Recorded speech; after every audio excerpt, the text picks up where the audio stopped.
सुप्रभात एमपी, मैं हूं आपके साथ अवंतिका श्रीवास्तव। मध्य प्रदेश की तमाम बड़ी खबरों की ओर करेंगे और सबसे पहले दिल्ली से बड़ी जानकारी है। मध्य प्रदेश के लिहाज से खबर बहुत ही खास, क्योंकि मध्य प्रदेश भवन का लोकार्पण आज राजधानी दिल्ली में होना है। सीएम शिवराज सिंह चौहान इसका उद्घाटन करेंगे। पूरी कैबिनेट इस दौरान मौजूद रहने वाली है। केंद्रीय मंत्री और सांसद भी इस खास कार्यक्रम में शिरकत करने के लिए पहुंचेंगे और यहीं पर आज शिवराज कैबिनेट की बड़ी बैठक भी होगी। तो बेहद ही खास दिन आज मध्य प्रदेश के लिहाज से। मध्य प्रदेश भवन का लोकार्पण एक नई टेक्नोलॉजी के साथ, नए दृष्टिकोण के साथ इस भवन का निर्माण करवाया गया है। और अब लोकार्पण इस भवन का, क्योंकि जब भी मुख्यमंत्री दिल्ली में होते हैं इसी भवन में उनका आवास रहता है और उसी दौरान कई सारी महत्वपूर्ण बैठकें भी इस भवन में होती हैं। और उसी लिहाज से इस बार इस नए भवन को डिजाइन किया गया है। उद्घाटन का कार्यक्रम होगा, लोकार्पण करेंगे सीएम शिवराज और उसके बाद कैबिनेट की बैठक भी होगी। सहयोगी शैलेंद्र भदौरिया भोपाल से हमारे साथ लाइव जुड़ रहे हैं, उनका हम रुख करेंगे। शैलेंद्र, बेहद ही खास दिन, क्योंकि मध्य प्रदेश भवन का लोकार्पण दिल्ली में होने जा रहा है। किस आधुनिकता के साथ इसे डिजाइन किया गया है, कितना फायदेमंद होगा आगे जाकर ये भवन, इस पर जानकारी चाहेंगे। देखिए, बिल्कुल लगभग 150 करोड़ रुपए की लागत से दिल्ली के चाणक्यपुरी में नया आधुनिक मध्य प्रदेश भवन तैयार किया गया है। इसमें कुल 104 रूम हैं, जिसमें कुछ डीलक्स रूम है, कुछ सामान्य रूम है। इसके अलावा कई बड़े मीटिंग हॉल्स भी हैं। चूंकि मध्य प्रदेश भवन की अगर बात करूं तो पहले से ही वहां एक मौजूद था, लेकिन वो कहीं ना कहीं छोटा पड़ रहा था, या ये कहें कि बहुत पुराना हो चुका था। और यही कारण है कि आगामी 40 साल की रणनीति के हिसाब से इस नए भवन को तैयार किया गया है। काफी लंबे समय से इसमें काम चल रहा था और अब जाकर इसका काम पूरा हुआ है। और यही कारण है कि मध्य प्रदेश के मुख्यमंत्री शिवराज सिंह चौहान और उनकी कैबिनेट के तमाम जो मंत्री हैं आज शाम को दिल्ली पहुंचकर इसका उद्घाटन करेंगे और यहीं पर एक कैबिनेट बैठक का आयोजन भी किया जाएगा। तो मध्य प्रदेश के मंत्रियों के लिहाज से या मुख्यमंत्री के लिहाज से ये बहुत महत्वपूर्ण है, क्योंकि इस साल देखिए चुनाव भी है और चुनाव के दौरान मंत्री और मुख्यमंत्रियों का लगातार वहां दौरा भी रहेगा और ऐसे में कई बैठकें भी वहां पर होनी रहती हैं। ऐसे में अब जब अत्याधुनिक आपका मध्य प्रदेश भवन तैयार रहेगा तो आराम से आप वहां से आसानी के साथ बैठकें कर सकते हैं। तो बैठकों के लिहाज से हो, रुकने के लिहाज से हो, या फिर कई संगठन के जो नेता पहुंचते हैं, जो संगठन के काम से वहां जाते हैं, तो उनके लिहाज से हो, इस लिहाज से बेहद महत्वपूर्ण है। सारी सुविधाओं से लैस ये है, अत्याधुनिक सुविधाओं से लैस होकर बनाया गया। नहीं, अगर ये कहा जाए कि ये किसी 5 सितारा होटल से कम नहीं है, क्योंकि इसमें तमाम तरह की जो सुविधाएं हैं, चाहे वो लिफ्ट की बात हो, वाईफाई की बात हो या अन्य जो सुविधाएं हैं, वो यहाँ पूरे एमपी भवन में दी गई है। तो आज जो है मुख्यमंत्री शिवराज सिंह चौहान लगभग शाम 5:30 बजे इसका आज लोकार्पण करेंगे और आज के बाद इसमें कामकाज भी शुरू हो जाएगा। जी ठीक है, इंतजार रहेगा शैलेंद्र उन तस्वीरों का जब सीएम शिवराज सिंह चौहान इस भवन का उद्घाटन करेंगे, लोकार्पण करेंगे। आप बने रहेगा हमारे साथ, आगे भी आप चर्चा करेंगे। और अब बात करेंगे खेलो इंडिया यूथ गेम्स की। चौथा दिन आज खेलो इंडिया का है और खेलो इंडिया यूथ गेम्स के दौरान मध्य प्रदेश का शानदार प्रदर्शन देखने को मिल रहा है। पदक तालिका में टॉप पर है मध्य प्रदेश की टीम्स और 4 गोल्ड मेडल के साथ अभी तक मध्य प्रदेश पहले पायदान पर। तो पदक तालिका में महाराष्ट्र दूसरे नंबर पर है, जबकि 11 फरवरी तक इन खेलों का आयोजन होना है और यही उम्मीद है कि मध्य प्रदेश की जो पोजीशन है वो आगे भी बरकरार रहेगी। तो खेलो इंडिया को लेकर आपको हम जानकारी दे रहे हैं। चौथे दिन का आयोजन और अभी भी पदक तालिका में मध्य प्रदेश पहले स्थान पर है, दूसरे स्थान पर महाराष्ट्र है। सहयोगी शैलेंद्र हमारे साथ लगातार जुड़े हुए हैं। शैलेंद्र, मध्य प्रदेश को मेजबानी का मौका मिला और शानदार प्रदर्शन भी मध्य प्रदेश की तरफ से देखने को मिल रहा है। अभी भी नंबर 1 पोजीशन पर मध्य प्रदेश। देखिए, बिल्कुल अवंतिका, जिस तरीके से खेलो इंडिया की शुरुआत हुई थी तो पहले 2 दिन मध्य प्रदेश के लिहाज से काफी निराशाजनक रहे थे, क्योंकि मध्य प्रदेश के खाते में एक भी पदक नहीं आया था। बाकी के जो पदक है वो दूसरे राज्य जो है वो लगातार जीतते चले जा रहे थे। लेकिन कल जिस तरीके से तीसरा दिन था और जब कैनोइंग की प्रतियोगिता हुई, जो खेलो इंडिया में पहली बार शामिल की गई है, यहाँ के बड़े तालाब और इसके अलावा जो दूसरे अन्य तालाब है उनमें ये प्रतियोगिता खेली जा रही है, उनमें मध्य प्रदेश के 4 खिलाड़ियों ने गोल्ड मेडल पर निशाना लगाया। यानी जो 4 गोल्ड है वो मध्य प्रदेश के खाते में आए और 4 गोल्ड मिलते ही मध्य प्रदेश पदक तालिका में नंबर 1 पोजीशन पर पहुंच गया। अगर दूसरे नंबर की बात करूं तो महाराष्ट्र और तीसरे नंबर पर उत्तर प्रदेश आता है। अभी चूंकि आज चौथा दिन है, अभी 11 फरवरी तक ये गेम्स चलने हैं और मध्य प्रदेश के अधिकारियों की बात करूं या यहाँ के खिलाड़ियों की बात करूं, उनको सबको ये उम्मीद है कि आखिरी समय तक मध्य प्रदेश ने जो अभी शुरुआत में बढ़त हासिल की है, यानी नंबर 1 की पोजीशन हासिल की है, वो आने वाले समय में भी लगातार वो नंबर 1 की पोजीशन पर रहेंगे। क्योंकि आज भी कुछ गेम्स हैं जिनमें ये उम्मीद है कि मध्य प्रदेश के खिलाड़ी जो गोल्ड मेडल आज भी ला सकते हैं। तो यदि आज भी गोल्ड लाते हैं तो कहीं ना कहीं जो बढ़त है वो लगातार बढ़ती जाएगी और आखिरी समय तक मध्य प्रदेश टॉप पोजीशन पर रहेगा।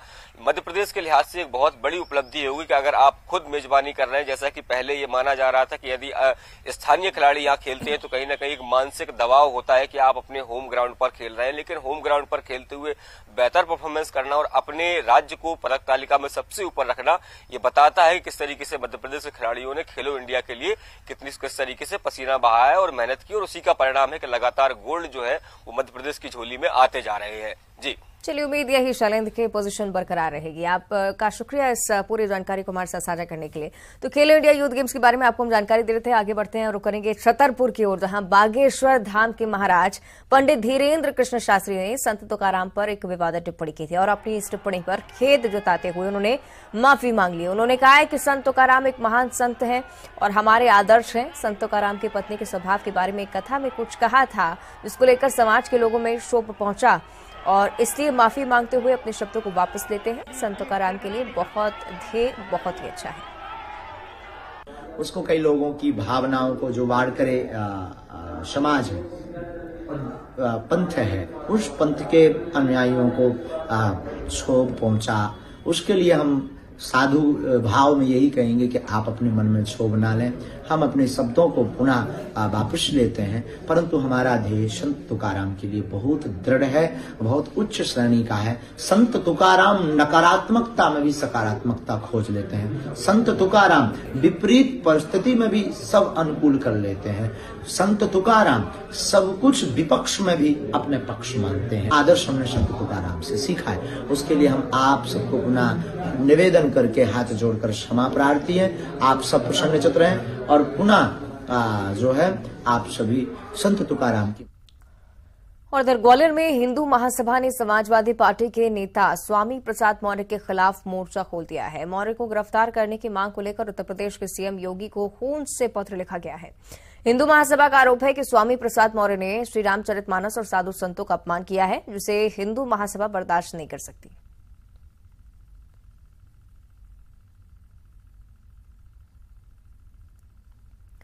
और छतरपुर जिले में तमंचे पर डिस्को किए जाने का मामला सामने आया है। तस्वीरें आपको दिखाएंगे जिसमें साफ तौर पर दो युवक तमंचा लहराते हुए डांस करते हुए नजर आ रहे हैं। खजुराहो थाना इलाके का ये मामला है। एक जन्मदिन की पार्टी चल रही थी। स्टेज पर जाकर दो युवा देसी तमंचा लहराने लगे, डांस करने लगे।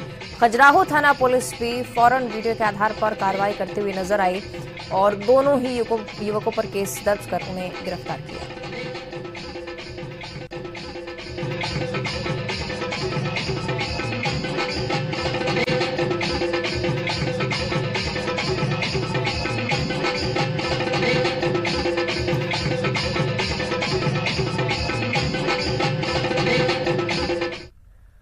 और अब खबर ग्वालियर से है, जहां के कुलैथ गांव में एक युवक प्राथमिक स्वास्थ्य केंद्र में शराब पी रहा था। वहां पर तैनात आशा कार्यकर्ता ने उसे रोका तो शराब पीने वाले युवक ने आशा कार्यकर्ता पर चप्पल तान दी। ये देखकर आशा कार्यकर्ता का गुस्सा 7वें आसमान पर पहुंच गया और उसने चप्पल उतारकर शराब पीने वाले युवक को पीट कर खदेड़ दिया। लेकिन जाते जाते शराबी युवक जान से मारने की धमकी देकर गया। इसके बाद महिला आशा कार्यकर्ता ने युवक के खिलाफ तिघरा थाने में एफआईआर दर्ज कराई है। शराबी युवक की पिटाई का वीडियो भी लगातार वायरल हो रहा है।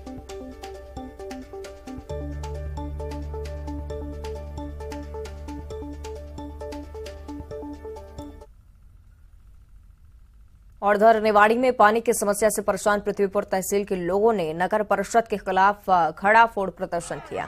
करीब 15 दिनों से पानी नहीं मिलने की समस्या को लेकर लोगों ने पृथ्वीपुर नगर परिषद कार्यालय के बाहर मटके फोड़कर अपना विरोध दर्ज करवाया और क्षेत्रीय पार्षद के साथ मिलकर पृथ्वीपुर के वासी पृथ्वीपुर नगर परिषद कार्यालय के बाहर पहुंचे। पानी की समस्या को लेकर नारेबाजी की। उनका कहना है कि उन्हें पिछले 15 दिनों से पानी नहीं मिला है और पानी को लेकर इस तरह की स्थिति लगातार बनी हुई है। अगर ठंड में स्थिति है तो गर्मी में उनकी क्या हालत होगी, अंदाजा लगाया जा सकता है।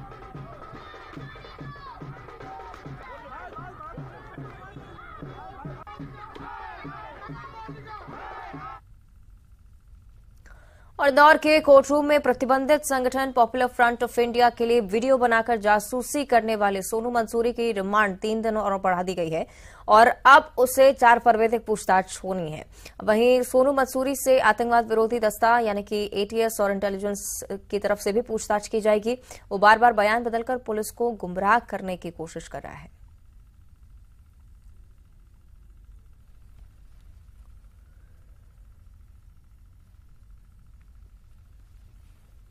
बड़वानी में राजघाट पर नर्मदा नदी के किनारे स्थित ऋणमुक्तेश्वर महादेव मंदिर में भगवान की जलाधारी और शिवलिंग चोरी होने का मामला सामने आया है। पुजारी ने बताया कि 143 वर्ष पुराने मंदिर से शिवलिंग की चोरी हो गई है। पुजारी की सूचना पर थाना प्रभारी ने निरीक्षण किया, जल्द ही मामले के खुलासे की बात कही है। हालांकि मामले में एफआईआर दर्ज नहीं की गई है, सिर्फ आवेदन के आधार पर जांच शुरू की गई है। आपको बता दें कि मंदिर सरदार सरोवर बांध के बैक वाटर के डूब क्षेत्र में आता है। जलस्तर कम होने के बाद मंदिर से चोरी की घटना सामने आई। ये रात में चोरी हो गई है। प्राचीन मंदिर है यहाँ जो भी मनोकामना लेके आते हैं उनकी मनोकामना पूर्ण होती है। कितने साल पुरानी? ये सन 1880 का है। पुलिस वाले आए हैं अभी जांच कर रहे हैं। जी, पुलिस वाले आए जांच कर रहे हैं। यहाँ मंदिर के पुजारी नारायण गोस्वामी जी ने हमको सूचना दिया कि जो नर्मदा नदी के बीच में जो मंदिर बना हुआ है, यहाँ पर एक जो मुख्य शिवलिंग रखा था उसके पास में छोटा शिवलिंग और रखा था। वो छोटा शिवलिंग को अज्ञात व्यक्ति ले गया है। जो हम लोग यहाँ पर तत्काल मौके पर पहुंचे हैं और इसकी जांच की जा रही है। और रीवा में इन दिनों मुख्य चिकित्सा और स्वास्थ्य अधिकारी की कुर्सी को लेकर संग्राम छिड़ा हुआ है, जिसके चलते सीएमएचओ कार्यालय के चैम्बर में कर्मचारियों ने तालाबंदी की है और कार्यालय से गायब हो गए। आपको बता दें कि सीएमएचओ के पद पर 2 वर्ष डॉक्टरों ने दावेदारी की है, जिसको लेकर दोनों ही डॉक्टर्स के बीच विवाद इतना बढ़ गया है कि एक डॉक्टर के समर्थकों ने दफ्तर में तालाबंदी कर दी और 18 जनवरी को स्वास्थ्य विभाग की ओर से एक आदेश जारी हुआ, जिसमें सीएमएचओ रीवा पद के लिए पूर्व में सीएमएचओ के पद पर बीएल मिश्रा को पोस्ट किया गया था। लेकिन पूर्व सीएमएचओ एनएन मिश्रा के हाईकोर्ट से स्टे लेने के बाद सीएमएचओ के पद पर विवाद शुरू हुआ। कुछ यहाँ माफिया काम करते हैं। काकस स्वास्थ्य विभाग में दुर्भाग्य है कि मध्य प्रदेश में माफिया को हमारे मुख्यमंत्री जी माफियों के खिलाफ इतना बड़ा अभियान चलाए हैं जो सराहनीय प्रयास है। लेकिन हमारे स्वास्थ्य विभागों में भी बहुत बड़ा कब्जा है, गैंग है। तालाबंद करते तो किसी को नहीं देखा। आप इस जिम्मेदार पद पर आए तो ऐसे माफिया पर कार्रवाई करेंगे? कुछ बिल्कुल करेंगे। मैं नस्त नाबूद कर दूंगा माफियों को। उसमें वो ताला बंद कर दिए हैं, बंद करके चले गए हैं कहीं। कल बैठक थी मातृ स्वास्थ्य में और आयुष्मान भारत की बैठक थी दोपहर में। और डिंडौरी जिले में एक बार फिर से न्यूज 18 की खबर का बड़ा असर हुआ है। रेत के अवैध कारोबार में लिप्त ग्रामीणों के सरपंच और पंचों के साथ मारपीट की खबर पर एसपी संजय सिंह ने संज्ञान लिया है। इसके बाद गड़ासराई गांव थाना पुलिस ने 7 आरोपियों के खिलाफ मारपीट समेत अन्य धाराओं के तहत केस दर्ज किया है। आपको बताया कि 29 जनवरी को ग्राम पंचायत के सरपंच और पंच रेत के अवैध कारोबार को रोकने के लिए पहुंचे थे, जहां पर रेत के अवैध कारोबार में लिप्त ग्रामीणों ने उन पर हमला कर दिया था।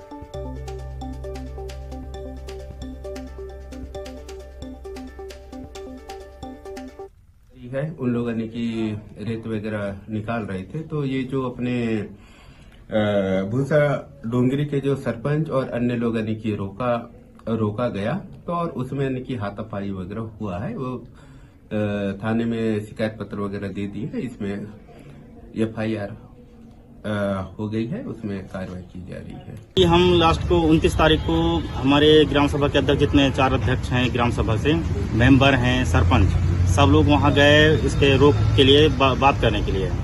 तो वहां के जो अवैध जो माफिया हैं वो लोग हमें बोलने लगे कि हम गाड़ासराई में। और खेलो इंडिया यूथ गेम्स की मेजबानी के लिए मंडला का इंडोर स्टेडियम पूरी तरह से तैयार है। खेलो इंडिया यूथ गेम्स के अंतर्गत यहां होने वाली प्रतियोगिताओं की ओपनिंग सेरेमनी 2 फरवरी गुरुवार को यानी कि आज होने वाली है, जिसके बाद 4 फरवरी तक सिखों की पारंपरिक युद्ध कला गतका की प्रतियोगिताएं होंगी। इसमें 20 राज्यों से 128 खिलाड़ी शामिल होंगे। दूसरे चरण यानी कि 8 से 10 फरवरी तक थांगता खेल का आयोजन किया जाएगा, जिसमें 20 राज्यों से 128 खिलाड़ी शामिल होने का अनुमान है। 20 स्टेट से टीम आई है, उनमें टोटल जो प्लेयर्स हैं 128 हैं। 64 बॉयज़ हैं, 64 गर्ल्स हैं, और उनकी जो ऑफिशिएटिंग करने के लिए टीम आई है हमारी, वो 8 मेंबर्स की टीम है जो उनको ऑफिशिएट करेंगे। देखिए, इवेंट बड़ा है और मुझे लगता है कि ये थोड़ा एक रिमोट एरिया है। इसकी वजह से हो सकता है थोड़ी बहुत दिक्कत आ रही हो, मगर ठीक चल रहा है। और प्रधानमंत्री नरेंद्र मोदी और मुख्यमंत्री शिवराज सिंह चौहान के मूल मंत्र खेलेगा इंडिया बढ़ेगा इंडिया पर चलते हुए सिवनी विधायक दिनेश राय ने विधायक कप क्रिकेट का आयोजन किया। इसके फाइनल में भारतीय टीम के खिलाड़ी नमन ओझा, रामायण में भगवान राम का किरदार निभाने वाले अरुण गोविल और फिल्म स्टार आफताब शिवदासानी शामिल हुए। प्रतियोगिता में सिवनी शहर और विधानसभा क्षेत्र की कुल 163 टीमों ने हिस्सा लिया और इस दौरान सभी ने खिलाड़ियों का उत्साहवर्धन किया।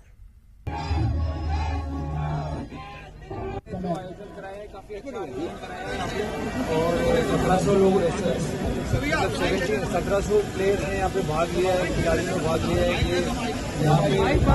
ये यहाँ पे युवा लोग हैं उनकी ऊर्जा की और अच्छी बात है कि ये सारे टूर्नामेंट खेलेंगे और यहाँ पे ऐसा टैलेंट होगा तो निकल के आएगा यहाँ पे और आगे हमारे सारे दोस्त वहाँ पर खेल रहे हैं। All the best brothers, may the best team win. और हम सब जानते हैं कि क्रिकेट हमारे लिए कितना प्यारा है, हम क्रिकेट से कितना प्यार करते हैं, तो हम इतनी दूर क्रिकेट। शहरी इलाकों में चीतों के घूमने से रहवासियों में दहशत या डर का माहौल तो आपने देखा होगा। यहां तक कि वन विभाग को अपने जंगल के शिकारी को पकड़ने के लिए जाल बिछाते हुए भी देखा होगा। लेकिन आपने चीते के स्वास्थ्य को लेकर पूजा के आयोजन के बारे में सुना है? ऐसी तस्वीरें श्योपुर के कोनों से सामने आई हैं, जहां मादा चीते के बीमार पड़ने पर हनुमान मंदिर में भजन कीर्तन का आयोजन किया गया। हनुमान मंदिर में मादा चीता चाचा की फोटो लेकर ढोलक पीटी के साथ भजन कीर्तन किया गया। अच्छे स्वास्थ्य की कामना की गई। आपको बता दें कि किडनी में इन्फेक्शन आने की वजह से मादा चीता की तबीयत लंबे समय से खराब।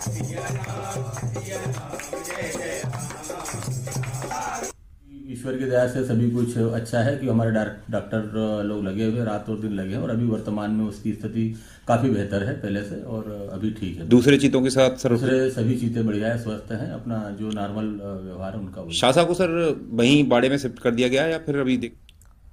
और अब चलेंगे उमरिया के बांधवगढ़ टाइगर रिजर्व, जहां से कुछ दिलचस्प तस्वीरें सामने आई हैं। टीवी स्क्रीन पर आप बाघ बाघिन की लड़ाई की तस्वीरें देख रहे हैं, लेकिन असल में ऐसा नहीं है, बल्कि ये तो बाघ और बाघिन के बीच प्यार भरी तकरार है जो दूर से देखने में संघर्ष लगती है। वन्यजीवियों के जानकार बताते हैं कि जब बाघ मीटिंग के लिए बाघिन के नजदीक आता है तो इसी तरह का रिएक्शन बाघिन की तरफ से सामने आता है और इन तस्वीरों को भी सफलतापूर्वक कैमरे में कैद करने का मौका मिला। बांधवगढ़ टाइगर रिजर्व की तस्वीरें हैं। आमतौर पर संघर्ष के रूप में आप इसे देखेंगे, लेकिन जानकार की तरफ से इस ओर इशारा किया गया है कि मीटिंग से पहले इस तरह के संघर्ष दोनों के बीच होते हैं।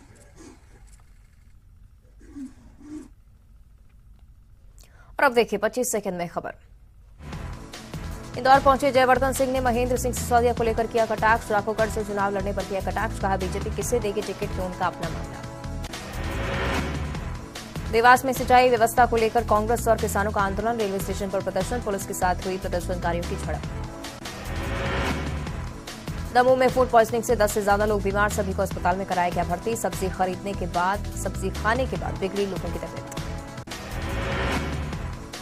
श्योपुर में पुलिस को मिली कामयाबी, चरवाहा अपहरण कांड का आरोपी इनामी बदमाश गिरफ्तार, पूछताछ में कई आरोपियों का खुलासा। रीवा में एक घर से महिला का शव मिलने से सनसनी, तफ्तीश में जुटी पुलिस, घर में अकेली थी महिला। पन्ना टाइगर रिजर्व में बाघिन T1 की मौत, बाघों का कुनबा बढ़ाने वाली बाघिन की मौत, मनौर गांव के पास मिला बाघिन का कंकाल। हरदा में बेरहम पति ने मामूली सी बात पर पत्नी को पीटा, पीड़ित महिला को अस्पताल में कराया गया भर्ती, महिला की शिकायत पर केस दर्ज। सागर में ऑफिसर्स कॉलोनी में एसडीओपी के घर चोरों ने किया हाथ साफ, चांदी के बर्तन जेवर समेत हजारों के सामान पर किया हाथ साफ, पुलिस की कार्यशैली पर उठे सवाल। रीवा में सीएमएचओ पद के लिए छिड़ी जंग, स्वास्थ्य विभाग ने की थी बीएन मिश्रा की पोस्टिंग, एक डॉक्टर के समर्थकों ने सीएमएचओ दफ्तर में जोड़ा ताला। बुरहानपुर में गन्ने से भरे ट्रक से टकराई पिकअप, 5 की मौत, 5 घायल।